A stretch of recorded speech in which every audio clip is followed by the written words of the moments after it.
Hi കൂട്ടുകാരെ, Amazon മഴക്കാടുകളെ കുറിച്ച് ആർക്കും അറിയാത്ത മൈൻഡ് ബ്ലോയിങ് ഫാക്റ്റുകളുമായിട്ടാണ് ഞാൻ ഇന്ന് എത്തിയിരിക്കുന്നത്.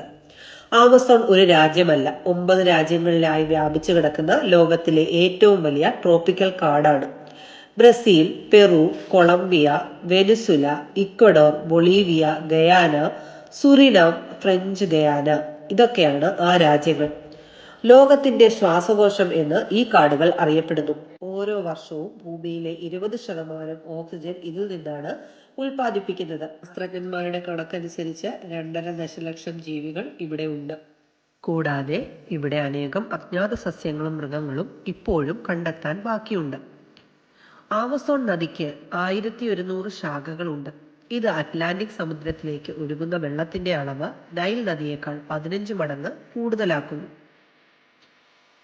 ധാരാളം പല വർണ്ണത്തിലുള്ള പക്ഷികളും ജീവികളും ഈ കാട്ടിൽ ഉണ്ട്.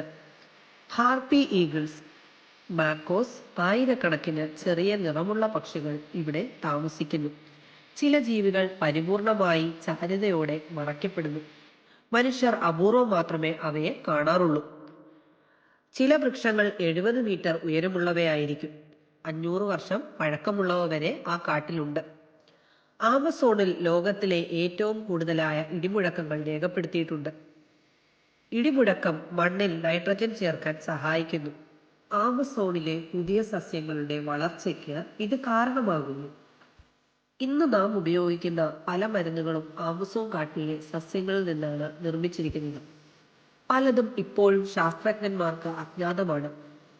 ആമസോണിൽ പിങ്ക് നദി ഡോൾഫിനുകൾ, അനാക്കോണ്ടാസ്, പിരാനാസ് എന്നിവയും ഉണ്ട്. ഭൂമിയിലെ മറ്റേതെങ്കിലും സ്ഥലത്ത് കാണാനാകാത്ത പല ജീവികളും ആമസോൺ കാടുകളിലെ വൈവിധ്യങ്ങളാണ്. ആമസോൺ സ്വന്തം മഴവർഷ ചക്രങ്ങൾ സൃഷ്ടിക്കുന്നു. ഇത് ഇല്ലാതാകുകയാണെങ്കിൽ ദക്ഷിണ അമേരിക്കയുടെ പല ഭാഗങ്ങളും മരുഭൂമിയാകാൻ സാധ്യതയുണ്ട്.